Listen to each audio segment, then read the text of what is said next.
Hola a todas y todos, bienvenidos a los que van llegando.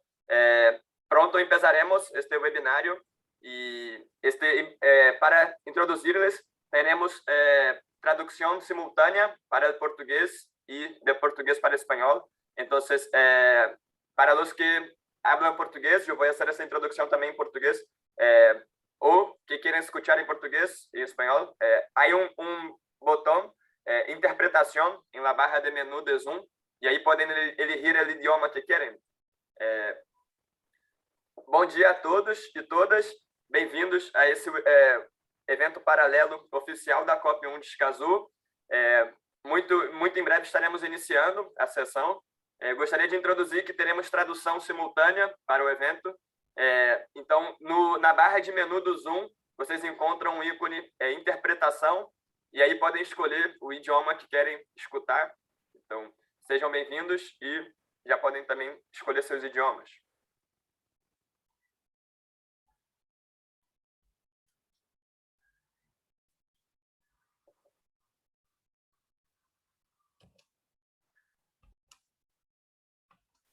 Por temas de horario, voy también entonces empezando la sesión y haciendo una breve introducción sobre este evento, qué es el evento, cuál es la propuesta y qué queremos lograr con este diálogo. Para introduzirles, LACEMOS.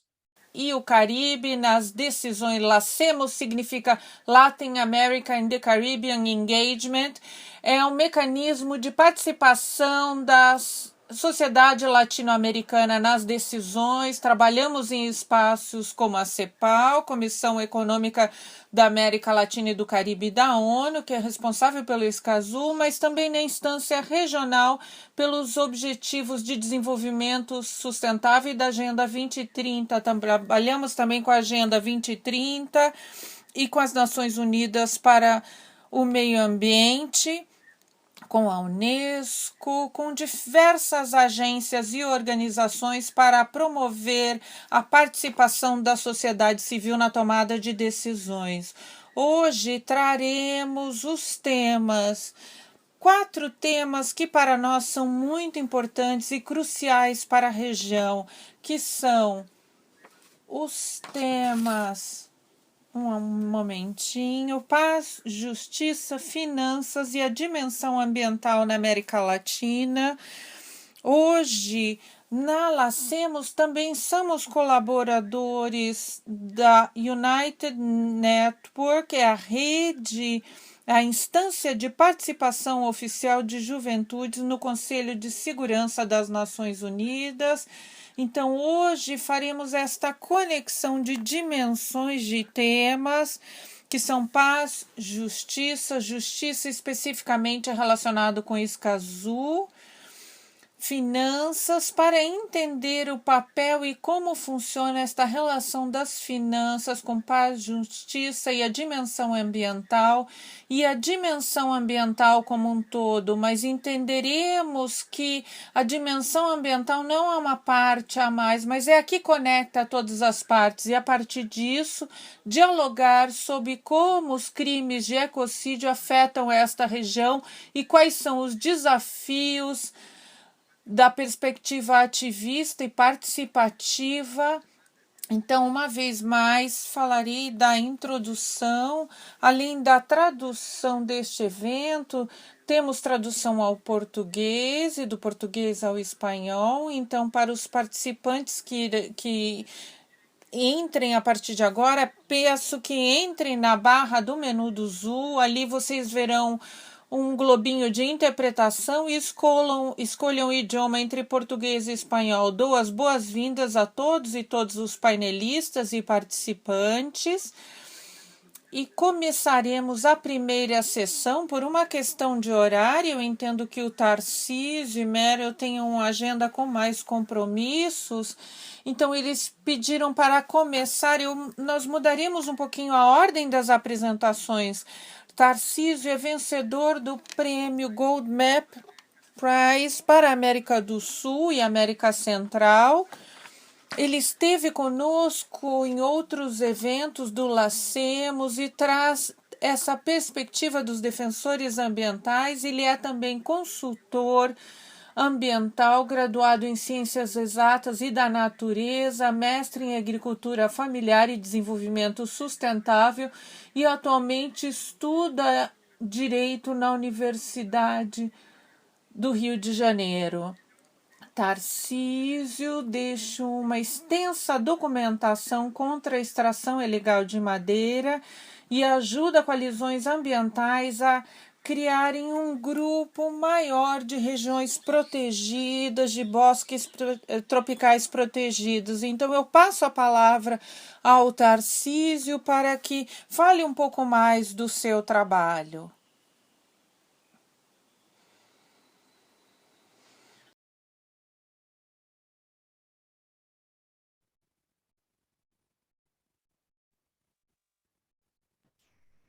Primeiro eu queria saber se todos conseguem me ouvir, porque a internet não é muito boa.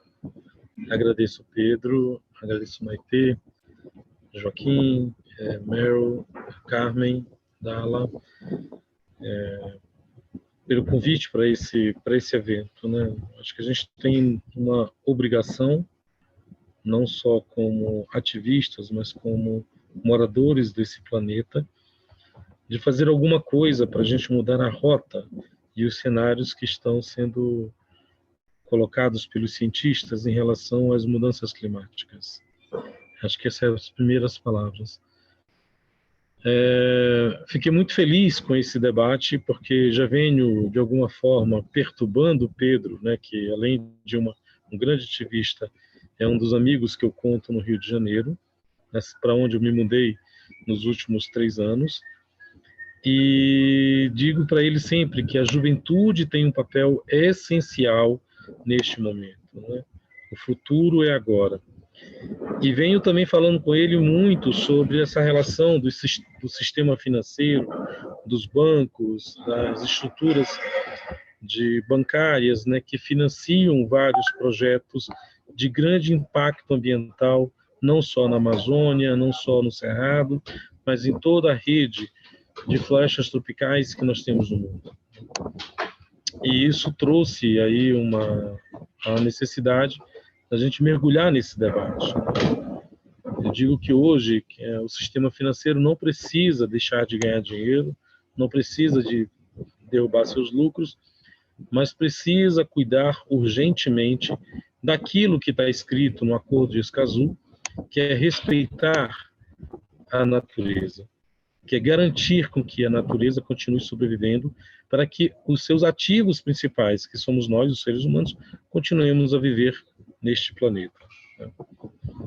O Acordo de Escazú traz para a gente uma série de orientações, não só para os Estados membros, mas também para as instituições financeiras, para as ONGs e para os movimentos sociais, de como nós temos que nos comportar na relação do diálogo de boa-fé, na relação do diálogo de ter acesso a todas as informações e na relação de proteger ativistas que estão fazendo o seu papel de defender a vida.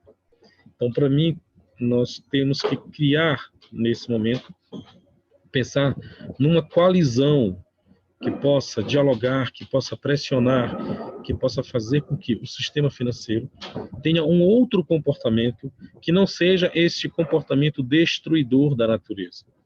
O que nós assistimos hoje na Amazônia são bilhões e bilhões de dólares que são gastos para favorecer a destruição das florestas tropicais. Além da destruição das florestas tropicais, esse mesmo recurso é usado para a violação de direitos humanos. A iniciativa a Meryl vai estar trabalhando agora e apresentando para vocês, chamado Flores Finance, vem mostrando isso com uma rede de instituições, com a rede de movimentos sociais, com a rede de pesquisadores que estão, nesse momento, debruçando e analisando esses impactos, né, nesse caso. E é muito habilidoso esses impactos, né? Porque nós temos aí bancadas caras de advogados que militam a favor do comportamento de destruir florestas tropicais e de violar direitos humanos. Talvez esse seja o principal tema dessa mesa, Talvez esse seja o principal, a principal reflexão que nós temos que fazer hoje, e talvez seja a principal repercussão que nós temos que levar para dentro da COP1. Ou seja, ou nós vamos discutir seriamente com o setor financeiro, que tenha compromissos, que tenha regramentos, que tenha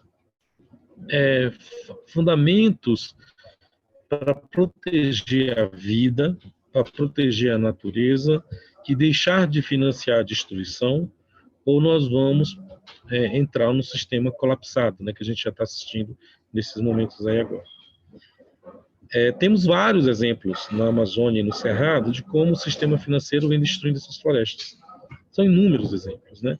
Nesse momento agora, eu queria alertar, por exemplo, que uma empresa chamada Cargill, que é uma das principais empresas de produção de grãos, quer instalar um porto com grandes navios em cima de uma ilha no meio do Rio Pará, na região da Amazônia, onde moram centenas de comunidades tradicionais. Imagina só o impacto disso sobre essas comunidades. Esse porto pode ser instalado em outro lugar. Esse porto pode ser direcionado para outra região. Mas não. A Cargill continua insistindo que esse porto seja construído na ilha Xingu, que é um assentamento de populações tradicionais reconhecida pelo governo brasileiro, sequer faz a consulta prévia, né, nesse caso, prevista na 869. Então, esses impactos são inúmeros que a gente tem na região. Outro exemplo, podemos dizer, é o exemplo da hidrelétrica de Belo Monte. A hidrelétrica de Belo Monte tem um impacto que vai secar 100 quilômetros de rio, que já está secando 100 quilômetros de rios. Ao longo desses rios, tem populações tradicionais, populações ribeirinhas, populações indígenas que vivem dos recursos da natureza. E agora esse rio está desaparecendo com todos os seus impactos que a gente assiste. E esse recurso para construir Belo Monte veio do sistema financeiro. Então a gente precisa rediscutir seriamente isso.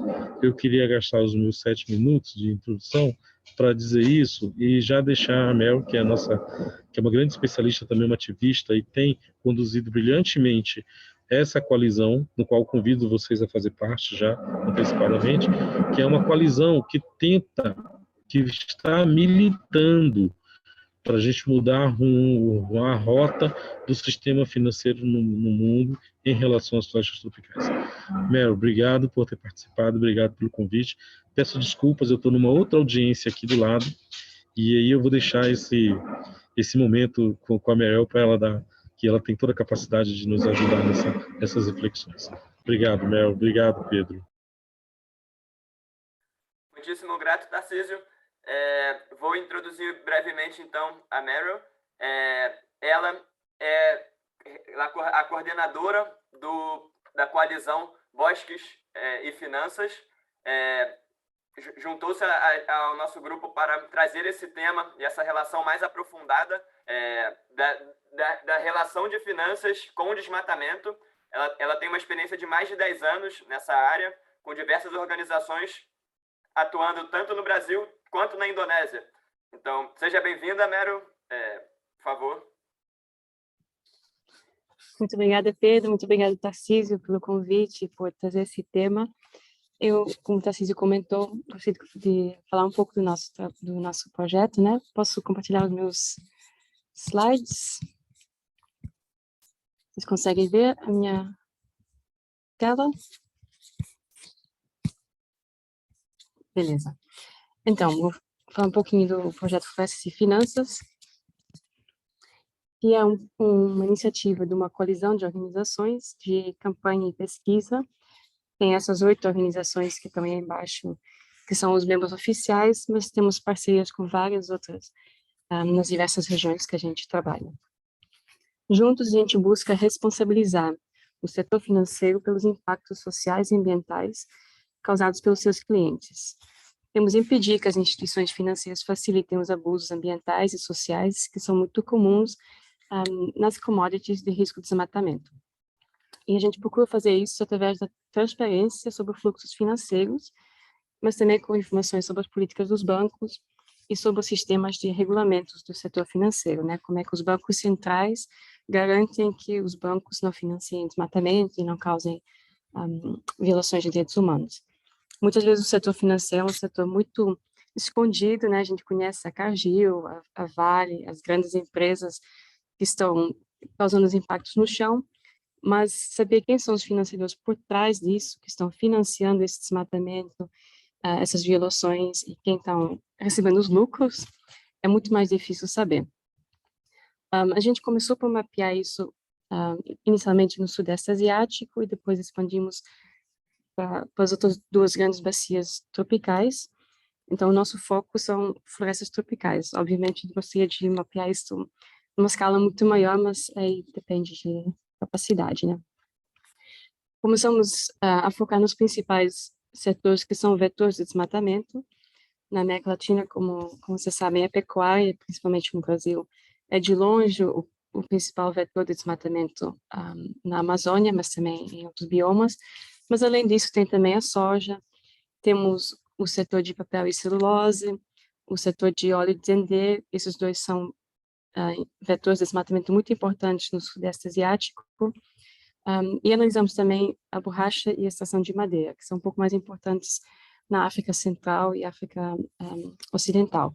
Então, a gente analisa financiamento para esses 6 setores, e a semana passada a gente lançou uma nova base de dados que também tem informações sobre mineração. Ainda é uma base preliminar, mas a gente selecionou as 20 principais empresas mineradoras que atuam nessas 3 bacias tropicais, e começamos também a mapear quem são os investidores e os bancos que financiam a mineração, que, enfim, como todos vocês sabem, muitas vezes tem impactos sociais e ambientais muito, muito graves. Como também acho que a gente sabe, é difícil encontrar essas informações sobre quem financia uma grande empresa, e a grande parte dos nossos dados que a gente publica no site vem de bases de dados financeiros, como a Bloomberg, como a Refinitiv, a Thomson, que são bancos de dados que a própria indústria financeira utiliza. Obviamente, não todos os empréstimos, nem todos os investimentos estão nesses bancos de dados, mas muitos empréstimos grandes são registrados aqui, até porque os bancos meio que gostam de se gabar, né? A gente emprestou tanto, então essa empresa confia na gente. Então, a gente utiliza esses bancos de dados para extrair essa informação. Então, de certa forma, são dados mais ou menos públicos, mas só são públicos para quem consegue pagar o acesso a esses bancos de dados, porque esses bancos de dados custam milhares de dólares para poder ter acesso a eles.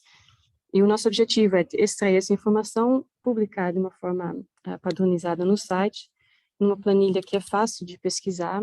A gente tem vários filtros, você pode selecionar por ano ou por empresa que quer saber quem financia ou por banco. E os resultados, né, são apresentados numa tabela que você pode também baixar para poder fazer as suas análises no Excel. E tem um gráfico que já mostra de cara assim, quem é o principal financiador da seleção que você fez. Então, dessa forma, a gente espera que seja mais fácil para a sociedade civil ter acesso à informação e, por exemplo, as comunidades que o Tarcísio comentou, que estão sendo impactadas pela Cargill, podem vir aqui no nosso site, pesquisar quem financia a Cargill e, com isso, já responsabilizar esses bancos ou investidores sobre os impactos que eles estão financiando. Só para ter uma ideia um pouco da informação que está nessa base de dados, né? Tem aqui um gráfico que mostra os principais bancos que dão empréstimos para empresas que atuam no Brasil, dentro desses 6 setores que a gente analisou, né? É celulose, carne bovina, a soja, borracha, madeira e óleo de palma. E aí você consegue ver que o principal financiador deles todos no Brasil é o Banco do Brasil. Mas, além dele, tem outros bancos brasileiros, como o Bradesco, o Itaú, mas tem também bancos estrangeiros que têm um papel muito importante, como o Rabobank, que é um banco holandês, o JP Morgan Chase, um banco grande norte-americano, Santander, né, um banco espanhol. Então, assim, tem muitos bancos que são estrangeiros que investem no exterior e causam impactos em outros países e que também devem ser responsabilizados por isso. o que também é interessante ver é que desses bancos, desses 10 maiores, 6 deles assinaram os princípios de responsabilidade bancária, que é uma iniciativa das Nações Unidas, onde os bancos se comprometem com a sustentabilidade. Então, é uma coisa que os bancos muitas vezes têm esses compromissos, têm também políticas, mas isso não quer dizer sempre que eles também realmente implementem, né? O que a gente busca fazer com esses dados, os dados só mostram o financiamento, não quer dizer que só por estar na nossa base de dados que a empresa tenha feito, né, tenha cometido um crime ou isso, ou alguma coisa. A gente só está fornecendo a informação para depois podermos analisar. Por exemplo, a Repórter Brasil, que é uma das nossas parceiras, ela pesquisa casos de desmatamento e faz toda a investigação, né, sobre quem é a empresa envolvida e depois, com a ajuda dos dados que a gente tem, mostra quem está financiando isso. Então, a gente quer expor os bancos através desse tipo de investigação, de relatórios. Fazemos campanhas em frente à porta do banco, né, para chamar a atenção para os impactos que estão financiando. Trabalhamos também, por exemplo, com acionistas ativistas, né, que são pessoas que compram ações de um banco, por exemplo, para depois pedir que o banco mude as políticas. E, enfim, temos várias outras formas de colocar pressão em cima dos bancos, mas a ideia é de, né, responsabilizar eles mais, colocar na mídia, expor o papel dos bancos e obrigar os bancos a adotarem políticas melhores. Além disso, a gente também trabalha com os bancos centrais, com os reguladores, porque só a mudança voluntária por parte do banco não vai resolver tudo, né? A gente precisa de regulamentos mais rígidos a nível global, não só no Brasil, não só na Indonésia, mas a nível mundial. E é necessário que os reguladores exijam mais dos bancos quanto as informações que eles colocam em seus relatórios, quanto ao sistema de verificação dos seus clientes, enfim, tem várias outras demandas, então é muito importante que os bancos centrais tenham um papel mais ativo nisso. E esperamos também que o acordo de Escazú possa também fortalecer essa demanda e melhorar a atuação tanto dos bancos centrais quanto dos bancos em si. Queria ficar por aqui. Obrigada.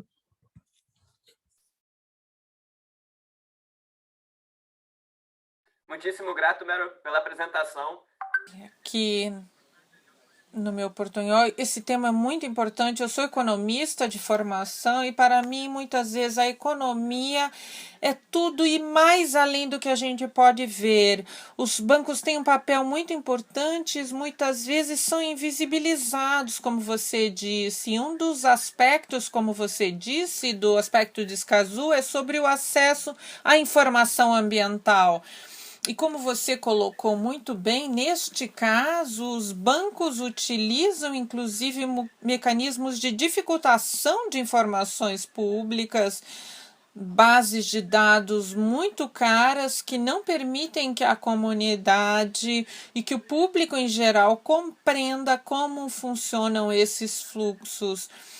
Também teríamos depois esse espaço de conversa, mas a sua apresentação, para mim, e a apresentação do Tarcísio e Mero traz muitos pontos muito interessantes e chaves para a compreensão e dinâmicas e também de ecocídios na região, porque para realizar a destruição ambiental desses grandes projetos, como foi mencionado, há custos ambientais de direitos humanos que não são visibilizados e não são considerados. Então, eu agradeço muito a sua apresentação. Para mim, são os principais pontos que depois podemos conversar. Essa contribuição dos defensores que estão à frente da luta, como você e o Tarcísio, mas também este tema do acesso à informação, de como o acesso à informação nos permite olhar de forma mais profunda e entender a raiz do problema. E no nosso sistema capitalista, a trabalhar nos fluxos financeiros é prevenir que um crime aconteça. Isso tudo é feito porque se quer dinheiro, mas para fazê-lo também dependem de muito dinheiro. São projetos muito grandes, de grande impacto para gerar um lucro para alguns. Então, muito obrigada pela sua apresentação.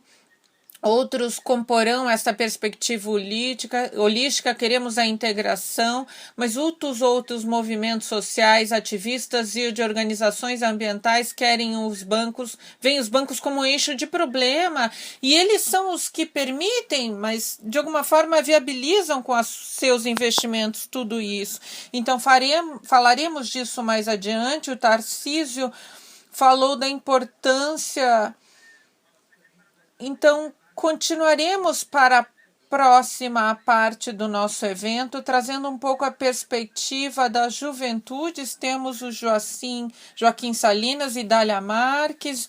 Joaquim Salinas é coordenador de alianças na campanha Cidadã Escazú, Ahora Chile. De ser uma campanha cidadã, isso nos diz muito, esse tema de promover a participação. Ele tem 19 anos, é estudante de direito, ativista socioambiental, e ele trabalha para estabelecer pontes com diferentes atores para promover o Acordo de Escazú. Bem-vindo, Joaquim, muito obrigado por estar conosco. O Joaquim está representando o SEBA. Ele não pôde estar conosco porque justamente hoje o Acordo de Escazú vai ao Congresso do Chile. Então, a apresentação do Joaquim, eu gostaria de que ele faça ela direcionada também ao papel das juventudes, como foi esse protagonismo dos jovens? Como vocês colaboraram neste processo? Eu sei que vocês três são uma grande equipe e fazem um trabalho excelente. Bem-vindo e muito obrigado por estar aqui conosco. Bem, muito obrigado a vocês. Eu gostaria de cumprimentar a todos que vocês estão aqui, painelistas, participantes. Adoro estar compartilhando aqui com vocês. Primeiro, eu gostaria de pedir desculpas porque eu não tenho uma apresentação aqui em PowerPoint, mas eu serei aqui o mais amável possível na conversa. Eu gostaria de comentar o que está acontecendo no Chile, como tudo aconteceu. Se nós trouxermos para o contexto, Chile e Costa Rica lideraram o processo de negociação do Acordo de Escazú. Em 2018, o nosso país saiu da assinatura, deu desculpas e anunciou que não assinaria. E em 2020, deu a desculpa de por que não assinaria, faltando 4 dias para que acabasse o prazo de assinatura. Então, os cidadãos em geral ficaram na espera de o que finalmente estava acontecendo e por que o Chile não participaria desse acordo do qual ele estava participando há mais de 6 anos. Então, como Escazú Chile, nós decidimos nos levantar. Sebastião Benfield, que é champion do Escazú e coordenador nacional, chamou a todas as pessoas, a toda a juventude, e ele, sendo jovem também, levantou essa campanha cidadã pelo Acordo de Escazú. Estávamos em uma situação na qual tínhamos argumentos que nos diziam que o Chile cumpria com todas as normativas, e eu acho que esse foi um momento que se repetiu em todos os países que assinaram e países que também não ratificaram. São argumentos que tivemos que combater. O Acordo de Escazú é importante, independente da legislação do nosso país, porque é isto que nos ajudará a fortalecer essas leis. E como jovens, o que fizemos foi poder informar, poder trabalhar com base nos próprios pilares fundamentais do Escazú: acesso à informação, participação cidadã, defesa dos direitos ambientais e acesso à justiça. Tentamos promover, pois também funcionamos como um meio para difundir informação das problemáticas e conflitos ambientais que há no nosso país. faz muito pouco tempo houve muitos picos de contaminação numa das baías aqui, que é uma das regiões de sacrifício no nosso país. Então, houve intoxicações, contaminações, vazamentos de carvão numa das praias, e essas mesmas situações nos motivaram a podermos não reagir, mas sim acionar. Lamentavelmente, são situações que nós temos que combater, temos que buscar a ratificação do acordo. E no dia 18 de março, com o governo do Gabriel Boric, o novo presidente aqui do Chile, que acabou de entrar, que tinha se comprometido conosco em junho de 2021, através de um compromisso, onde nós tiramos uma foto assinando uma carta que ele dizia que iria assinar o acordo de Escazú na primeira semana de seu governo. Isso foi cumprido, ele assinou no dia 18 de março deste ano. Foi algo muito importante para nós, porque desenvolveu-se esta campanha por mais de 2 anos, foi algo que reuniu mais de 30 mil assinaturas de cidadãos e cidadãs, mais de 450 organizações que exigiam o acordo de Escazú. Antes disso, também todas as juventudes políticas do nosso país, de esquerda e de direita, tinham se unido para fazer uma declaração exigindo o acordo de Escazú. Isso dá esse sentido de transversalidade, de unanimidade que quer se obter com esse acordo de Escazú. Foram momentos, obviamente, muito difíceis para que tenha se conseguido, e é por isso que Sebastião hoje não conseguiu estar, porque hoje às 15h vai ser votado o acordo de Escazú na Comissão de Acordos Exteriores. Esse é o primeiro passo da tramitação para que o acordo seja ratificado, depois ele tem que passar na Comissão de Meio Ambiente e depois no plenário da Câmara de Deputados. E depois disso, tudo isso tem que se repetir na Câmara do Senado. Então, estamos ainda começando esse processo de ratificação. Então, apesar dele ter grande urgência, vai levar um tempo, mas temos consciência de que o poder dos jovens e de mobilizar as organizações sociais possa conseguir essa ratificação e possa conseguir este consenso para que possamos ativar todas as pessoas e lembrar que o Acordo de Escazú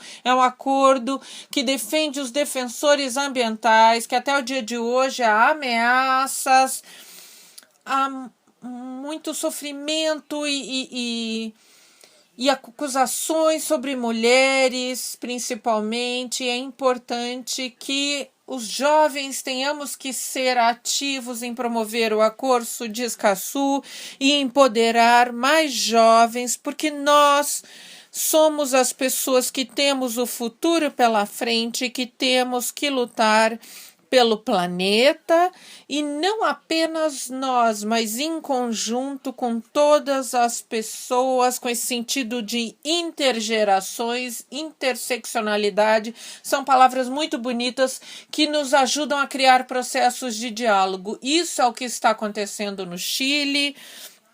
É uma semana bastante cheia de notícias para o nosso país, porque também começa a COP UNA no Chile e sem o Chile. Agradeço muito os pontos que você trouxe, Joaquim, porque neste caso o Chile é um exemplo de campanha de super sucesso, porque nos mostra que uma campanha feita por anos, com estratégia, foi conseguido que um candidato assinasse o compromisso e assim que ele assumiu o governo, começou colocando isso na frente. Então, parabéns por esse momento. Eu estive no Chile em 2019 e não só era contra o acordo no Chile, mas estavam favorecendo projetos que geravam impactos sociais e ambientais. Chile é um exemplo e nos motiva a mostrar que tudo pode mudar em 6 meses, ou em poucos meses, tudo pode mudar. E para mim, o mais bonito nessa experiência de vocês é essa oportunidade e a vivência de estar no processo legislativo, de acompanhar e entender como funciona a construção de uma lei e de como vocês realmente são parte do processo, porque há muita distância entre participar e colaborar. Estou certo que a juventude do Chile colaborou muito, esteve construindo isso. Parabéns por todo o processo e fica a referência de todos de que pode se buscar mais. Eu digo para todos os nossos painelistas e participantes, se quiserem entrar e apresentar e dizer um pouco mais de quem são aqui no chat, é para nós interessante saber quem é o nosso público, a nossa audiência, para podermos tratar outros temas. Passarei a nossa palavra a Dália Marques. Ela é advogada em direitos humanos, é colaboradora de LACEMOS, tem uma organização na Venezuela, Juena Juventude Unida em Ação, está super envolvida em muitos processos de tomada de decisões e espaços. E a Dália é uma grande construtora de acordos ambientais e construtora de paz, e juntos somos parte da rede United Network de Young Distributors, que é uma rede das Nações Unidas. Dália, a pergunta que vai guiar o seu diálogo é um pouco de que eu sei que muito do seu trabalho é promover essa sinergia, e para você é muito fácil de ver que o ativismo ambiental é parte da construção de paz, mas eu quero que fale da importância de por que a construção de paz deve considerar a dimensão ambiental. Então, eu passo a palavra para a Dália. Muito obrigada pela oportunidade de poder compartilhar um pouco a minha perspectiva da importância de proteger o meio ambiente, a relação que tem com a construção de paz.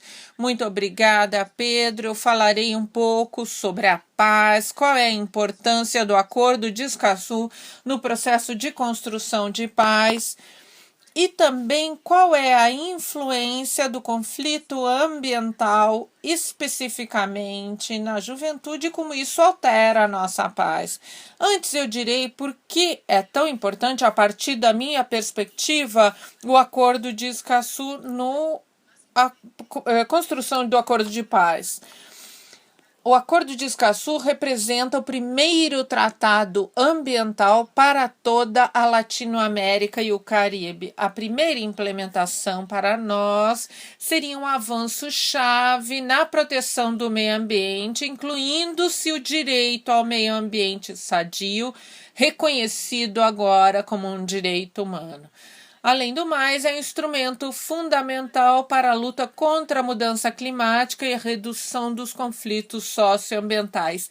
Este aspecto é super importante, porque se não protegermos o ambiente, se não mantivermos uma relação harmônica entre ser humano e meio ambiente, viveremos as consequências de atividades que respeitam a natureza, que trazem conflitos socioambientais, que a longo prazo terão consequências terríveis, especificamente os grupos mais vulneráveis, que entre eles estão as crianças e jovens. Outro aspecto fundamental que devo destacar é que tem um conjunto de disposições específicas que protegem e promovem os direitos dos defensores ambientais.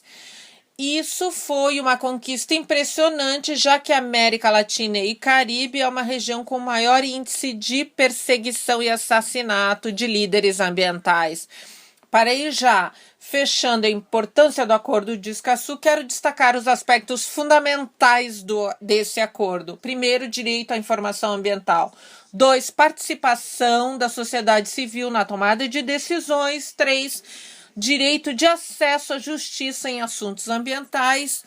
E isso segue com a necessidade de reconhecer o ecocídio como um crime internacional. E devo dizer, nunca teremos justiça ambiental se não dermos fim à impunidade nos ecocídios. O quarto, os direitos dos defensores ambientais. E, por último, fortalecimento de capacidades e a cooperação. Esses são os aspectos chaves. Mas qual é a relação da paz com o meio ambiente sadio? Antes de falar disso, falarei brevemente o que é a paz negativa e a paz positiva.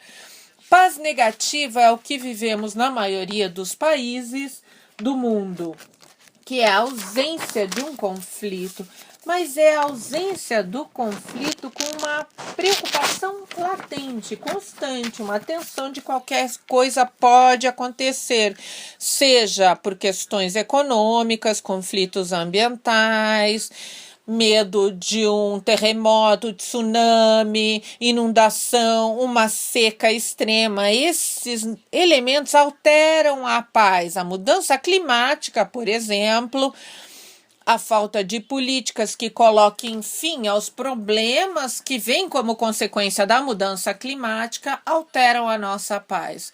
Ou seja, apesar de estarmos em países muito estáveis, com excelentes economias, estar na expectativa do que pode acontecer pela falta de cuidado com o meio ambiente nos faz entrar no que se reconhece como uma paz negativa. Não vivemos um conflito, mas estamos constantemente na preocupação de que algo ruim pode acontecer. A paz positiva, ao contrário, é muito mais do que a ausência de violência ou de conflito. É a plena calma das pessoas e o total reconhecimento de que tem direito a uma vida digna, de que tem segurança e tranquilidade. Mas os conflitos derivados do dano ao meio ambiente. Por que falo do meio ambiente, produção ambiental e construção de paz? Historicamente, grande parte dos conflitos do mundo surgiram por temas meioambientais ou por interesses sobre recursos ambientais. Então, o fato de que não protejamos o meio ambiente, de que tenhamos condições ambientais deterioradas, de um sistema que não reconhece o direito ao meio ambiente sadio, cria um aumento dessa brecha. O que a pandemia nos trouxe? Reforçou e enfatizou as brechas sociais, porque os grupos mais vulneráveis estiveram mais afetados e, ao mesmo tempo, a pandemia aumentou essa lacuna social entre um grupo e outro. Da mesma forma, se afetam os grupos mais vulneráveis, que estão as mulheres, as crianças e os jovens e os grupos indígenas.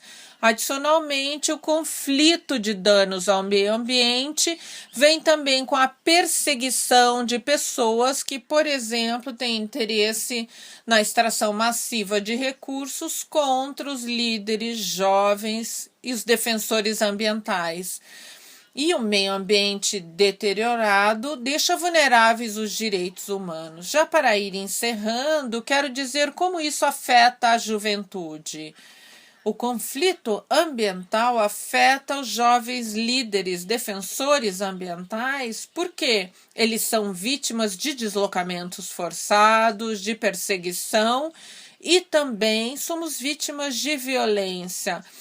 A vulneração dos direitos humanos, como direito à educação, pleno desenvolvimento e vida digna. Eu já não posso reconhecer que uma criança, um jovem de 9 anos, tenha o mesmo direito ao pleno desenvolvimento do que eu. Então, também são vulnerados os direitos entre gerações e também de conflito ambiental. Tem um impacto terrível na saúde mental dos jovens.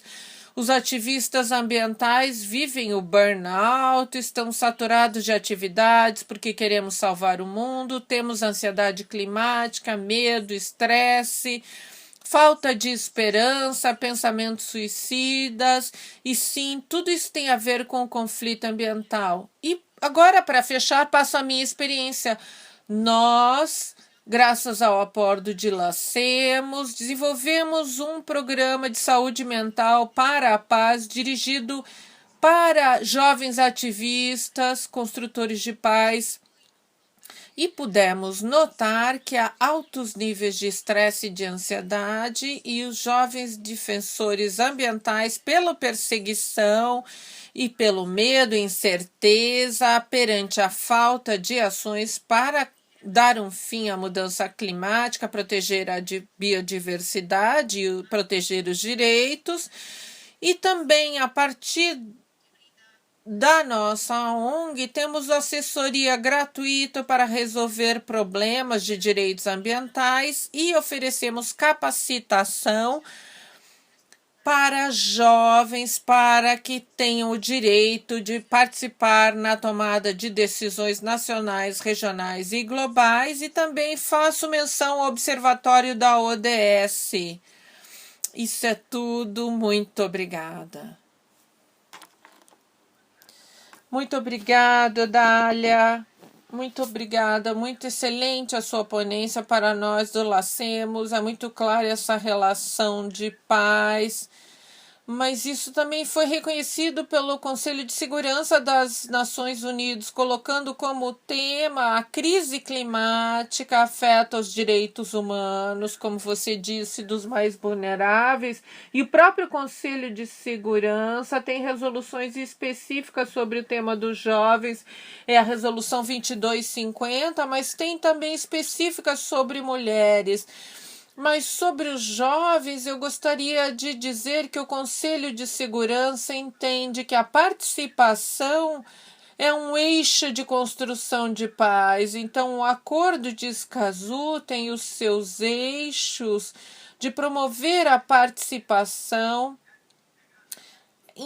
Integralmente é um acordo que promove a construção de paz. Muitos de nós não relacionamos essas agendas, mas em termos de governança e de estruturas nacionais, segurança e paz são temas que realmente interessam e que às vezes são colocados como prioridade, mas são eixos que caminham muito juntos, que são parte do mesmo todo. A paz e o meio ambiente é indivisível, é como deveria estar. Então, agora continuamos na nossa agenda e trazendo a perspectiva de um outro ator relevante. Tivemos a primeira sessão com Tarcísio e Mera, de defensores e pessoas que estão à frente na luta. Agora tivemos o Joaquim e Dália trazendo a perspectiva dos jovens, e agora teremos a Carmen Capriles trazendo um pouco mais da perspectiva das mulheres. A Carmen atua em diversos espaços de decisão, é ponto focal no grupo principal das mulheres na ONU Meio Ambiente, é especialista em químicos e tem uma trajetória de 20 anos nesses espaços ambientais. Então eu quero passar a palavra para a Carmen para que ela traga essa perspectiva de sendo mulher e porta-voz das mulheres. Não apenas em temas de Escazú, mas de tudo que já foi falado, de como as mulheres são mais afetadas pelos crimes, dos grandes projetos, como os ecocídios e os desastres, as expectativas de desastres afetam mais as mulheres. Bem-vinda, Carmen. Muito obrigada, Pedrito. Eu quero falar um pouquinho sobre o tema do porquê do Acordo de Escazú e como esperamos que este acordo sirva para garantir os direitos humanos na América Latina, em especial os direitos das mulheres. O que vimos nos últimos anos foram o tema da quantidade enorme de ativistas climáticos assassinados, especialmente na América Latina. 2 em cada 3 defensores ambientais assassinados são indígenas e não temos dados em relação às mulheres, porque o que acontece com as mulheres não é visibilizado, a sua luta é vista como mais um feminicídio, e esse é um outro problema na nossa região. Então, o tema das defensoras, sendo mulher na América Latina, continuamos sendo uma população muito vulnerável em todos os temas. Nos afeta mais a mudança climática, ainda há uma lacuna muito grande entre homens e mulheres, uma lacuna que parece não existir na área urbana, mas se formos para a área rural é ainda maior. Se falamos de comunidades locais, de comunidades indígenas, são espaços onde ainda estamos tentando empoderar e posicionar o tema para as mulheres. Estes são alguns dados de como foram aumentando os assassinatos de líderes e de ativistas no mundo. Isto foi até o ano de 2017. Podemos ver que a região na América Latina, em relação a outras regiões, porque podemos dizer que o tema dos assassinatos, o extrativismo, acontecem mais em outras regiões. Infelizmente, não é assim. Esse é um antecedente primordial para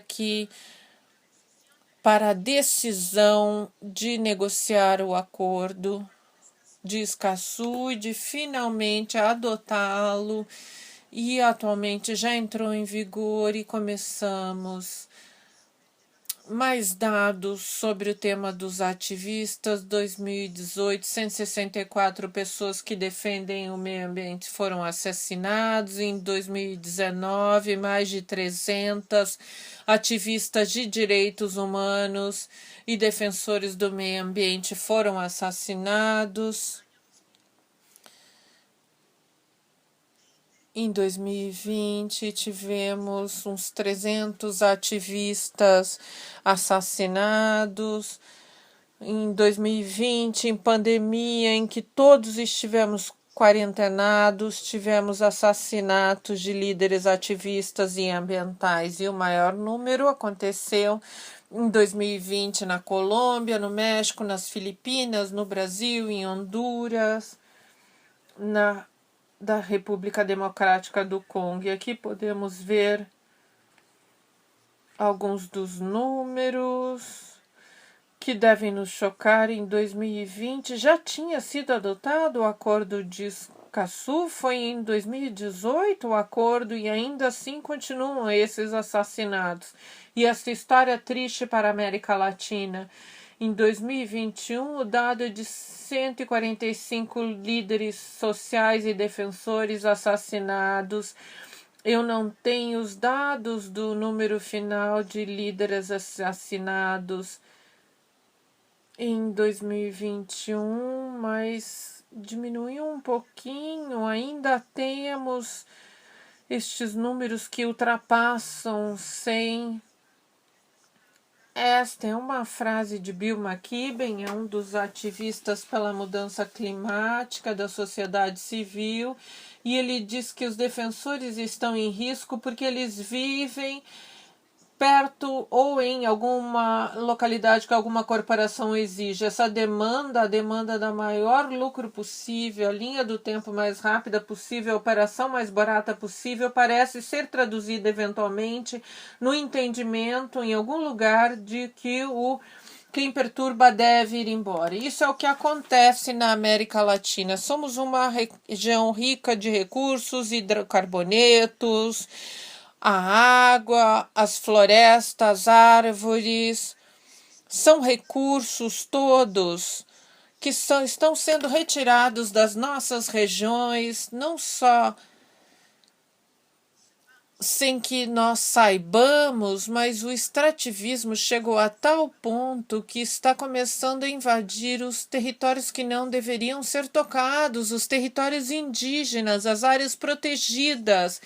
Então, esses territórios que são sagrados para nós do ponto de vista cultural, até de um ponto de vista de nossa sobrevivência, como as geleiras andinas, onde a mineração em toda a região andina está crescendo, estão sendo contaminados esses recursos vitais para nós. O tema da água. Foram 500 anos nos quais vivemos sendo saqueados. Isso não pode continuar. Isso está custando vidas humanas. Esses são alguns dos relatórios publicados nos últimos anos de por que estão sendo mortos os defensores. Esse é um relatório de 2016. Um tom mortal de verde, a que custo, e a linha mortal de defesa. Temos que entender que os recursos que estavam em áreas fiscais, em áreas onde poderiam haver concessões, eles estão se esgotando. Então, as empresas, elas estão avançando para todos os lugares que estão protegidos. Um relatório da ONU diz que 80% da biodiversidade está em territórios indígenas, mas também não podemos dar aos povos indígenas a responsabilidade de que eles conservem os guardiões dos recursos naturais, pois essa tem que ser uma função de todos. Todos temos que velar pelo fato de que nossos recursos naturais nos beneficiem a todos. E que, em segundo lugar, que isso não implique que haja sangue no meio do caminho. A questão da justiça, todos nós conhecemos o caso emblemático da Berta, que até hoje não houve justiça. É um caso que ficou na impunidade e é um exemplo de como os crimes contra os defensores ambientais e das mulheres ficam impunes. E, infelizmente, as que lutam nos territórios, porque na América Latina, que tem mais possibilidades de migrar para as cidades, são os homens que estão ficando nos territórios, nas comunidades, na maioria são as mulheres, elas estão na luta, uma luta que não podemos visibilizar na América Latina, por isso é tão importante o tema do Acordo do Escazú. Esse é um mapa de conflitos ambientais ao redor do mundo e podemos ver a grande quantidade de conflitos ambientais da região. E por que esses conflitos ambientais acontecem na nossa região? Em função das grandes lacunas de desigualdade, não apenas em temas sociais, mas também entre homens e mulheres, e a grande quantidade de recursos com os quais contamos na região. Recursos que, em vez de serem recursos que nos permitam que nos desenvolvamos, são recursos que significam uma sentença de morte para qualquer um que queira defendê-los. E vai além das razões pelas quais queira defendê-los. Eu sempre digo, para ser pobre como um boliviano, você precisa de muitos recursos naturais. Em outras regiões, apenas com um recurso natural, puderam se desenvolver de forma apropriada. Não é o caso da Latinoamérica, o tema da falta de educação, falta de acesso ao trabalho, falta de estrutura de instituições fortes, uma carência total de líderes comprometidos com o povo nos está levando a estas situações. Isso gera mais pobreza, mais desigualdade e coloca a mulher em um segundo plano e fazendo com que ela não tenha os direitos que deveriam estar garantidos. Nesse aspecto, conseguiram-se grandes avanços para os conflitos ambientais.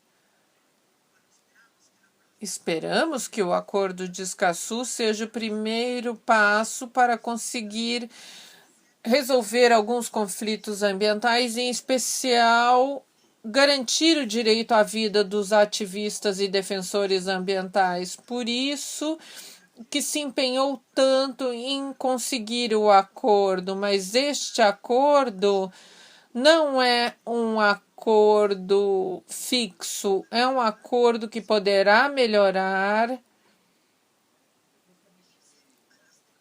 que tem que ir para as normativas nacionais, em lugares onde a normativa talvez seja um pouco mais avançada, o que se recomenda ao princípio da não regressão. Portanto, é importante também que aprendamos que os países que já têm legislações fortes em relação a esses temas, como o Uruguai, por exemplo, e temos que avançar como região. Os problemas ambientais não reconhecem os limites políticos.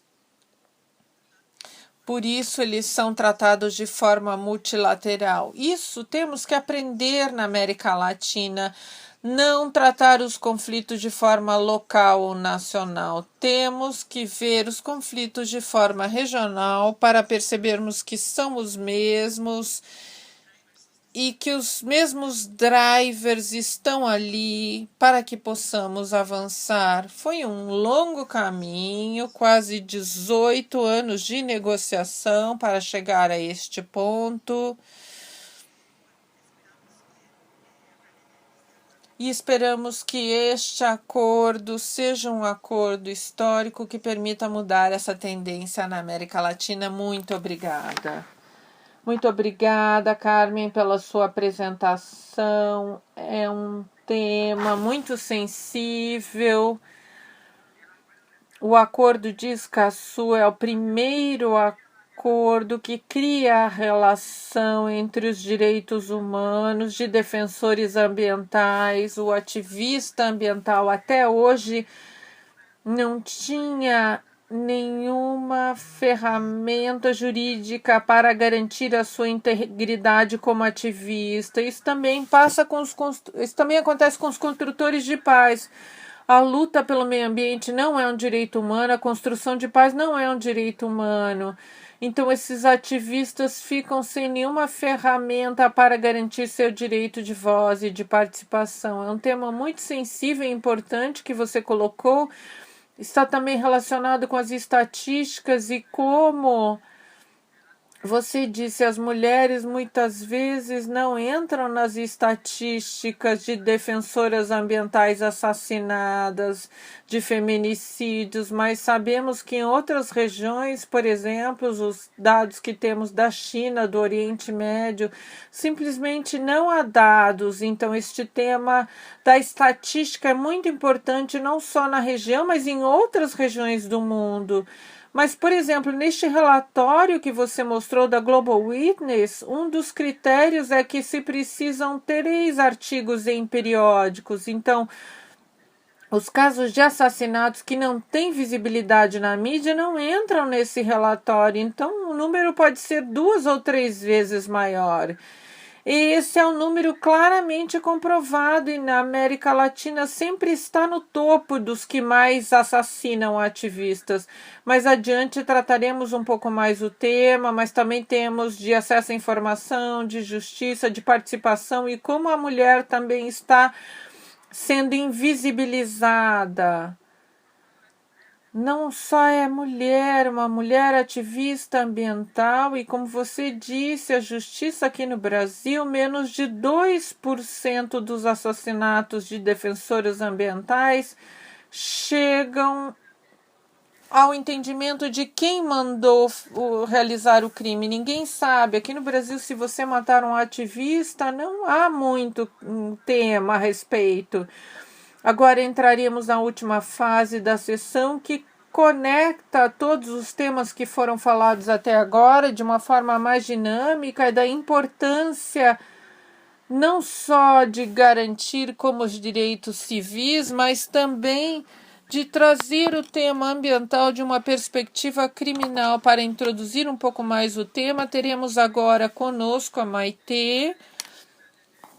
Ela é diretora da campanha de ecocídios na Espanha, é graduada em Direito em educação ambiental, tem uma larga trajetória em direitos humanos, paz e meio ambiente e colaborou com muitas organizações como Anistia Internacional, Greenpeace.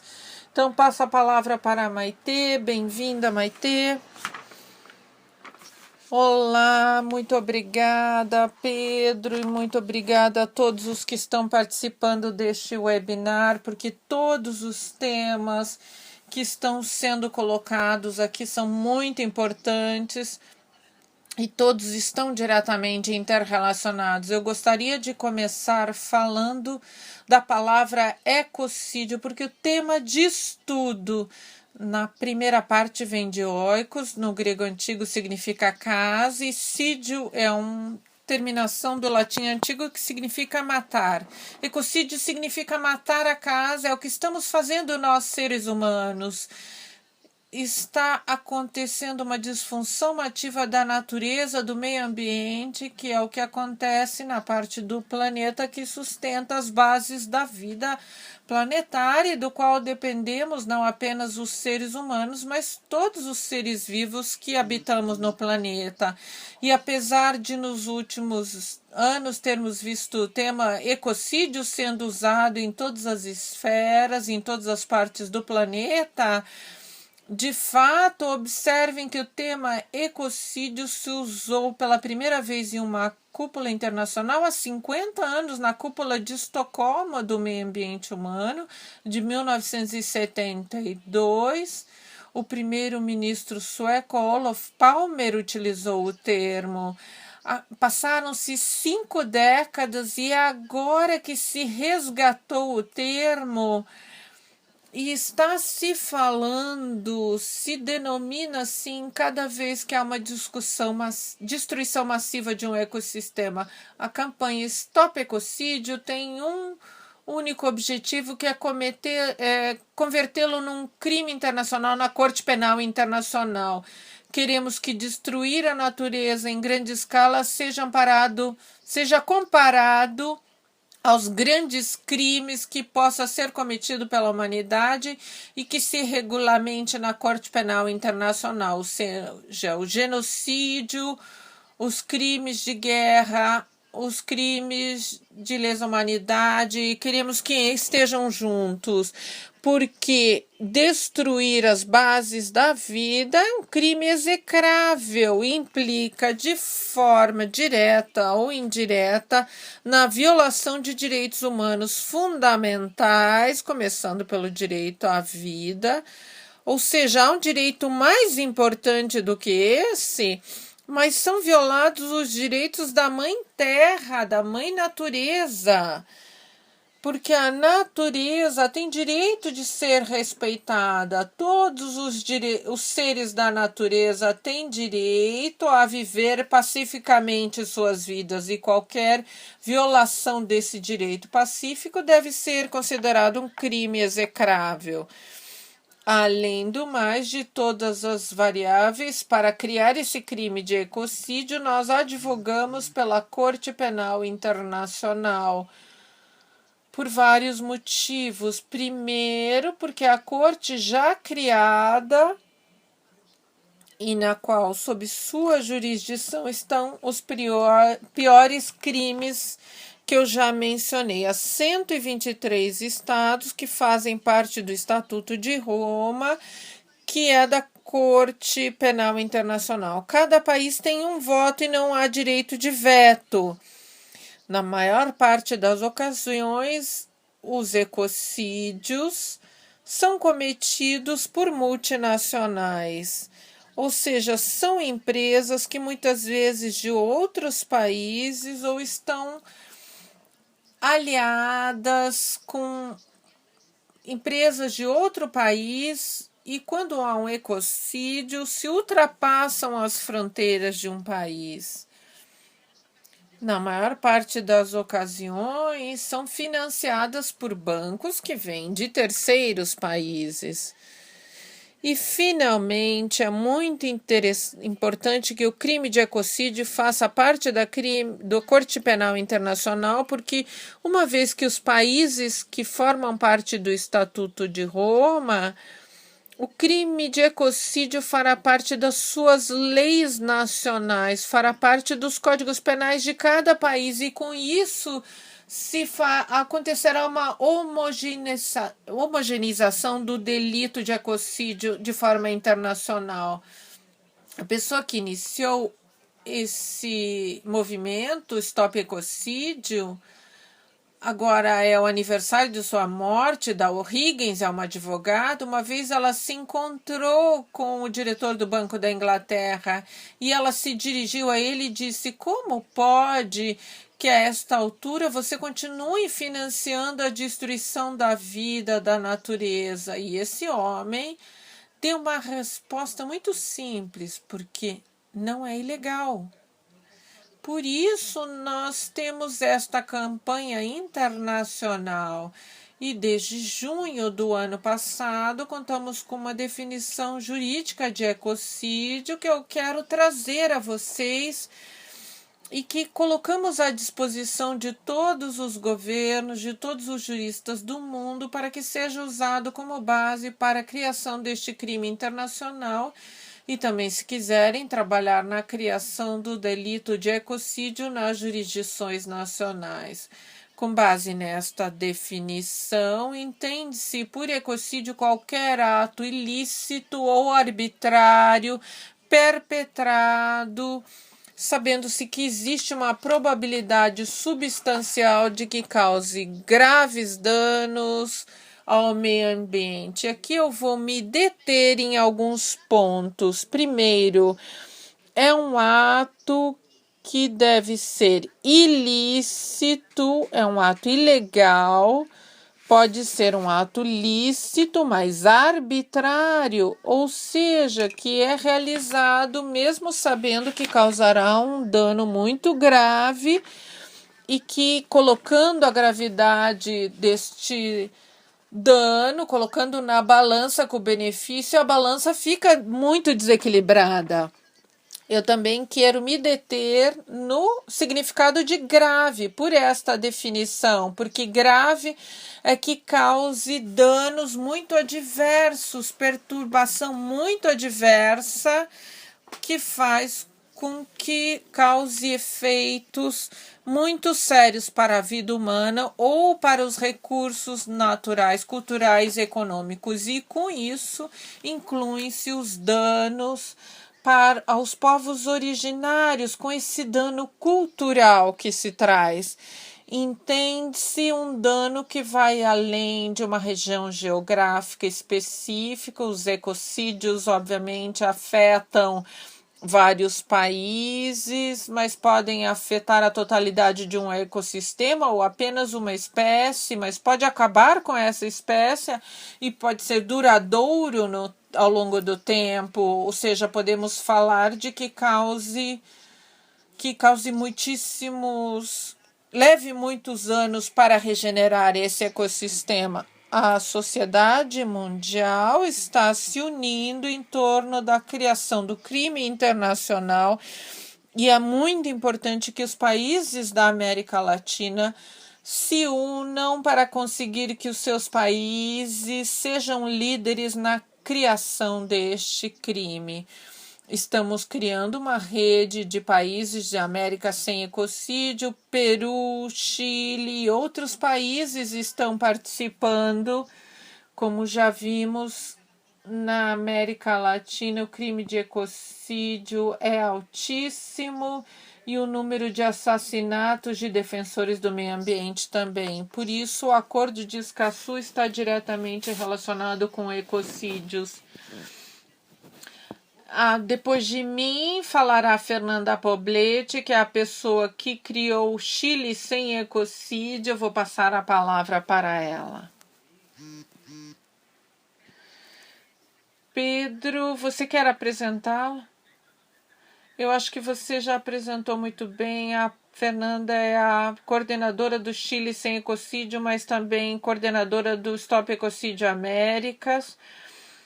Gostaríamos que ela contasse um pouco mais da experiência dela nesta construção da campanha de ecocídios na Europa. Ela começou junto com as raízes do Acordo de Escazú, Foi um acordo que é produto da Rio+20, de uma cúpula de 2012, que foi promovida pelas Nações Unidas, e ecocídio vem sendo promovido e colocado como esse crime internacional. Aproveitamos este momento muito especial e específico que o Chile está vivendo.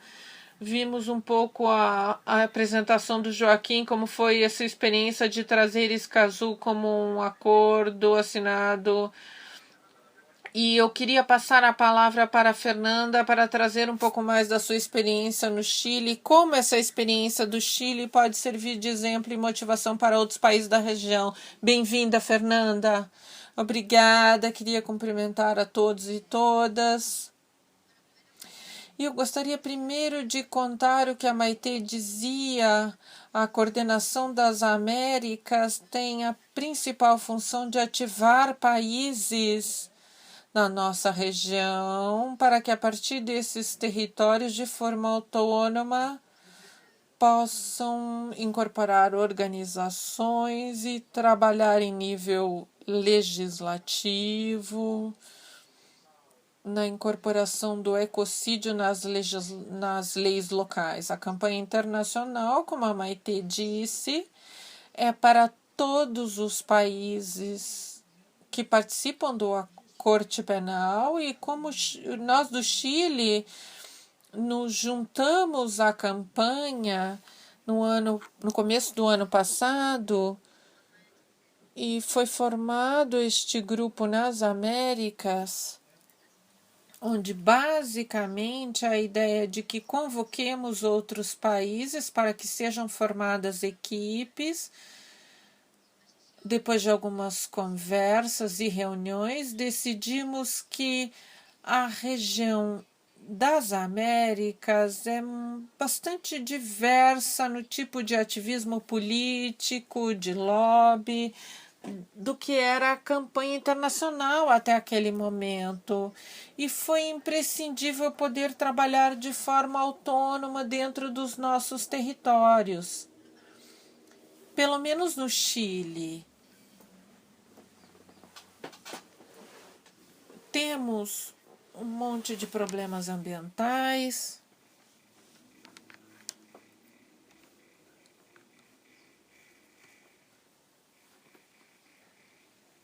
Perdoe, interrompeu-se a transmissão da Fernanda.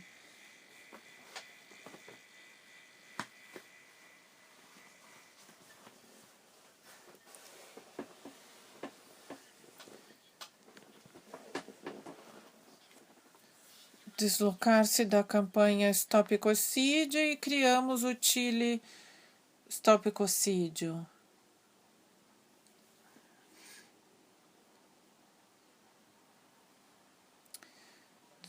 Desculpe, mas está ruim a conexão da Fernanda. Fernanda, você esteve cortada, talvez fechar um pouquinho a câmera. Então eu dizia, nós fomos formados como Chile Sem Ecocídio para que pudéssemos trabalhar aqui internamente no Chile e assim motivar outras organizações que estão lutando com as próprias organizações e multinacionais, com o governo, que deixa passar um monte de questões, inclusive os direitos da natureza, que agora, por sorte, com os trabalhos com a nova Constituição, conseguiu-se reconhecer a natureza como um sujeito com direitos. Isso é um grande avanço. Estivemos trabalhando também para que o ecocídio fosse reconhecido na Constituição, foi aprovado em uma instância. Isso causou muito ruído, a palavra ecocídio, principalmente quando há incidência empresarial na Constituinte. E com relação a Escazú, foi uma grande batalha, pudemos observar, principalmente como o Joaquim disse, principalmente dos jovens. Afeta a todos, mas eu acho que Como a Daila também dizia, há uma ansiedade impressionante nos jovens de que as coisas aconteçam agora. Uma tendência na América do Sul de que nós dependemos das empresas ou dos negócios ou dos políticos para que sejam tomadas decisões com relação à proteção, ou dar um pouquinho ali, um pouquinho lá, dobrar um pouquinho a mão, mas nunca com reconhecimento ou com uma falha. Então, para concluir, eu gostaria de convidar a todas as organizações territoriais, toda a região das Américas, para que se juntem ao movimento e à campanha internacional sobre o ecocídio, porque, como a Maitê contava, se não tivermos uma lei única internacional, independente da regional ou local, será muito difícil que possamos penalizar os crimes contra a natureza e contra o meio ambiente. Então, aproximem-se de nós, de Stop Ecocídio, e vejamos se precisarmos criar um grupo. Está se formando um grupo na Colômbia, no México, na Argentina. O Chile sem ecocídio está, Peru, Belize, no Caribe. Então, estamos nos organizando, o Brasil está mais ou menos encaminhado e, sei lá, eu acho que devemos ser um pouco mais progressistas. Ficamos muito no passado. Eu acho que temos a região inteira, temos muitos ecocídios e muitos crimes ao meio ambiente e contra os ativistas.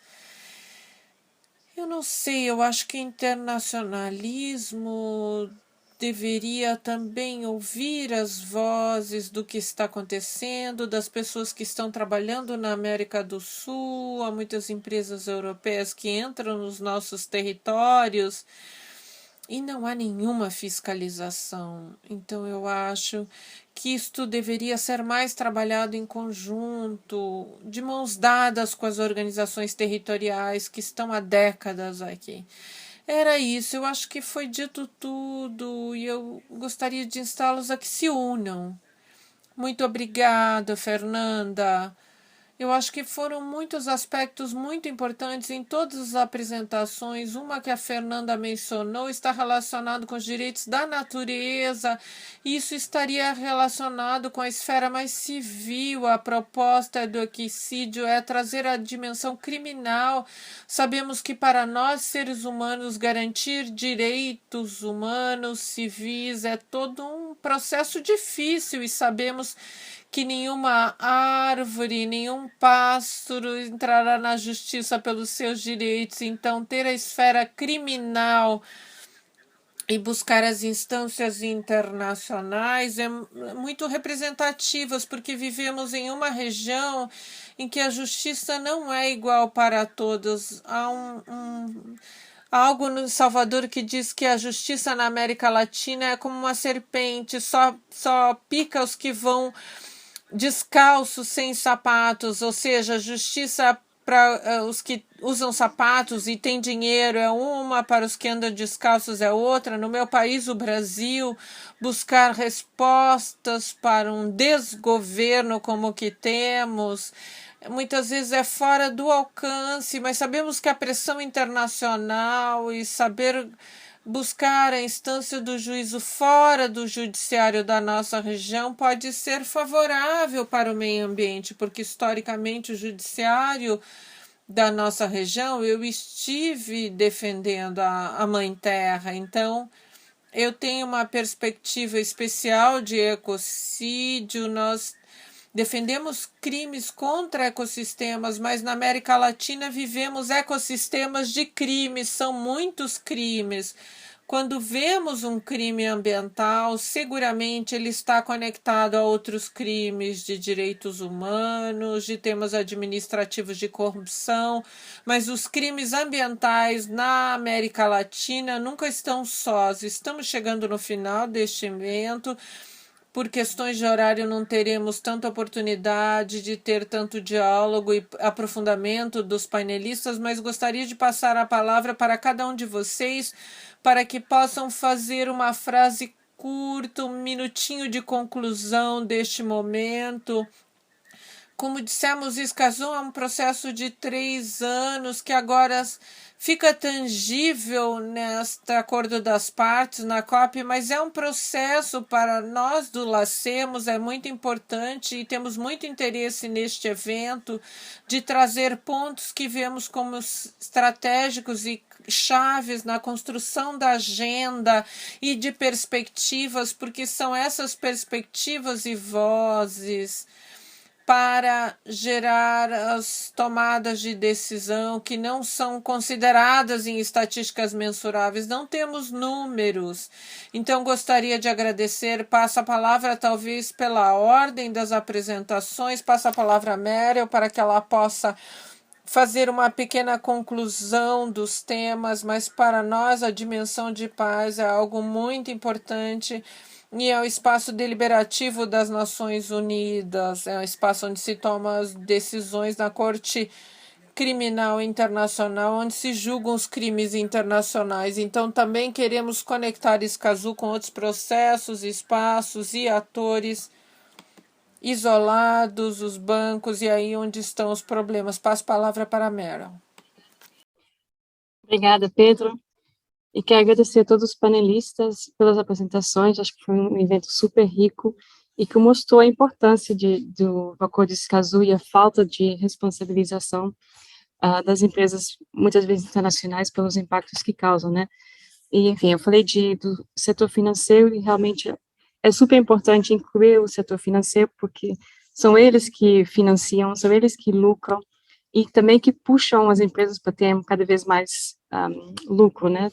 Fazem parte de todo um sistema capitalista que não permite um modelo diferente. Então, acho que é muito importante a gente também usar o Acordo de Escazú para responsabilizar todo o sistema financeiro pelos impactos causados, tanto ambientais quanto sociais. E, enfim, espero que a gente continue esse diálogo, porque é super rico, acho que pode surgir muita coisa boa daqui. Obrigada a todos.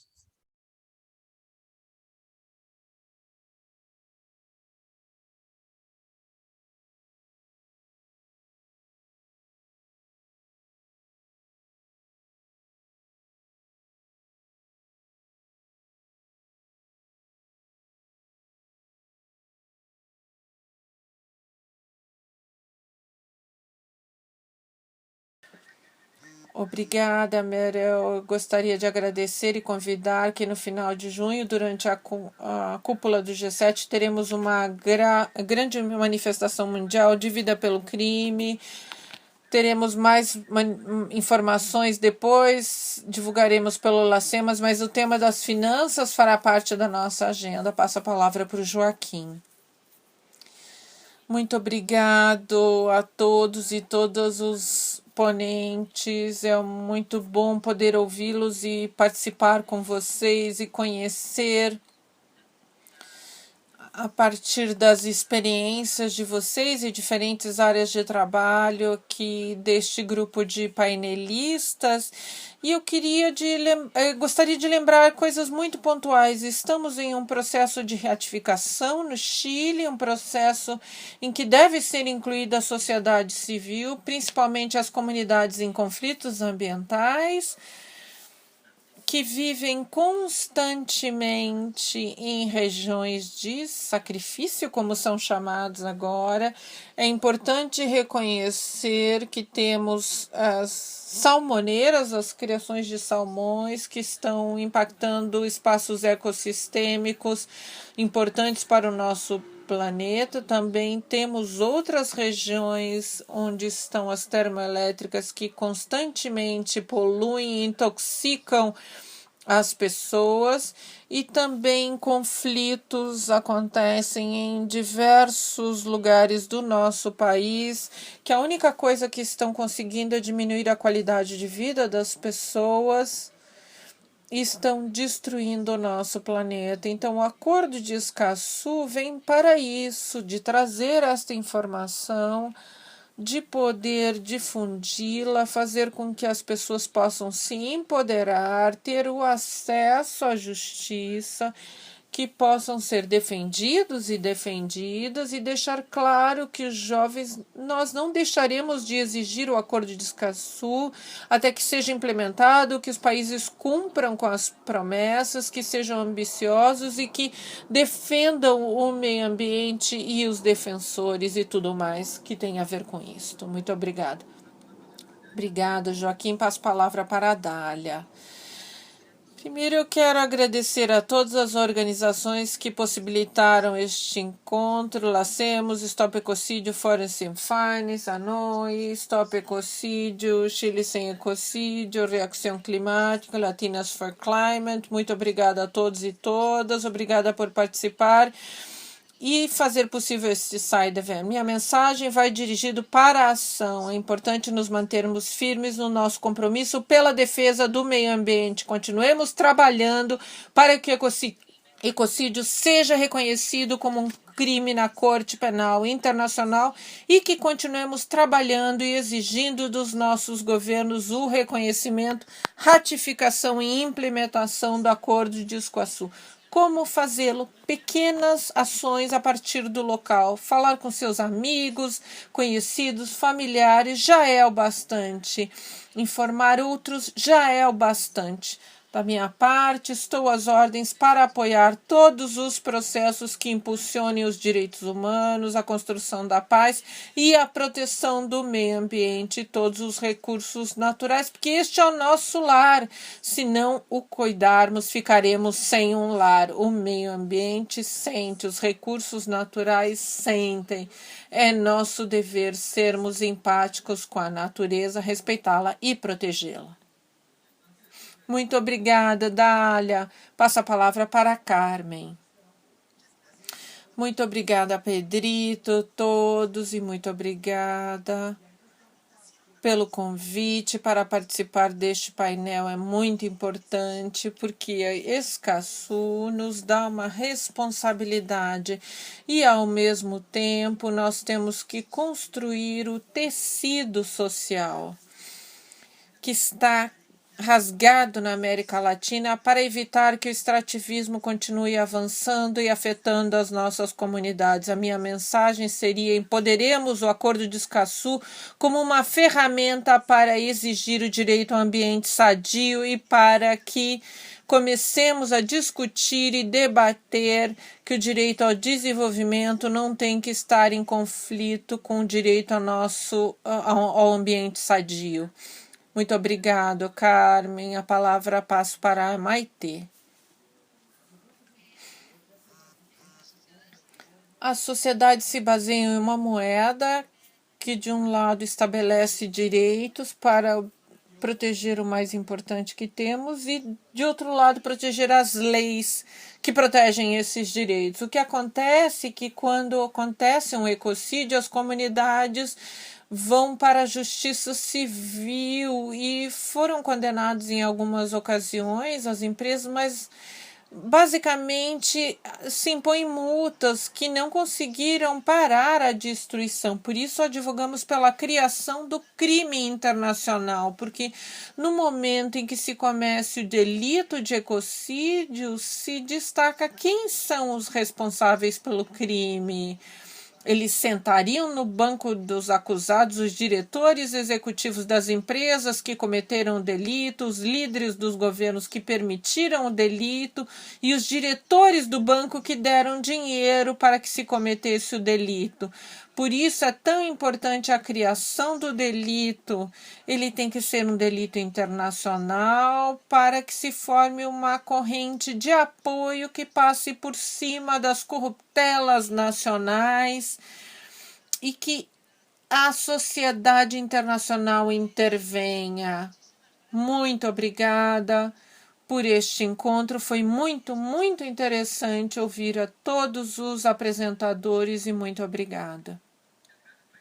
Muito obrigada, Maitê. Passa a palavra para a Fernanda para que possa falar. Acho que já foi dito tudo.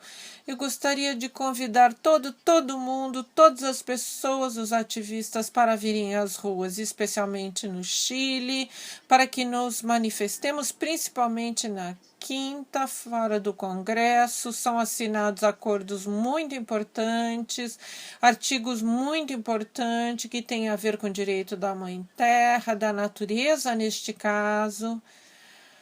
Ontem foram assinados aprovados artigos de bens comuns sobre a água e temos que ser parte se queremos nos incluir nas ações.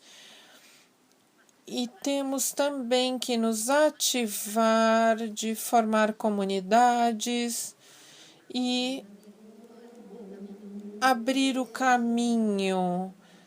Eu sei que estivemos em pandemia, principalmente no Chile, foi difícil, mas eu acho que devemos nos ativar socialmente para colocar pressão e assim nós, um pouco mais velhos, apoiar os jovens que sempre estão em pé de guerra, mas sempre muito sozinhos. Nós também temos que deixar o adultocentrismo e apoiar os mais jovens. Então, era isso. Obrigado pela participação. Obrigada a todos e todos. Para mim, o Acordo de Escazú é uma excelente ferramenta, um livro que podemos levar debaixo do braço para todas as cúpulas que formos, e é um criador de princípios éticos para as relações, é um documento que podemos promover em diversas instâncias, não apenas de forma legislativa, mas que esteja incorporada com as políticas internas de diversas organizações e corporações, e considerando que é parte de uma construção de um caminho para criar o crime de ecocídio como um crime internacional, que é um caminho que teremos que percorrer. Escazú é uma realidade, mas entre a realidade e a implementação e a justiça estão os crimes. Então, o caminho, nos encontramos todos. Agradeço a todos e agradeço a nossa excelente intérprete Verônica, que esteve com a gente para que viabilizasse que o Brasil pudesse estar incorporado a este diálogo. Muito obrigada por estar aqui até agora. Passamos um pouquinho do horário, então vou fazendo o fechamento para todos e todas vocês e nos veremos. É um caminho, uma frase que eu gosto muito, é que somos uma comunidade da vida e teremos um destino comum, chegaremos juntos, onde for. Então é melhor que caminhemos juntos, é o que penso. Então é isso que queremos, enlacemos, promover espaços para que andemos juntos. Então é um marco aqui de cooperação e de aliança para que possamos seguir juntos e promover isto e realizar juntos. Muito obrigado e foi um prazer estar com vocês.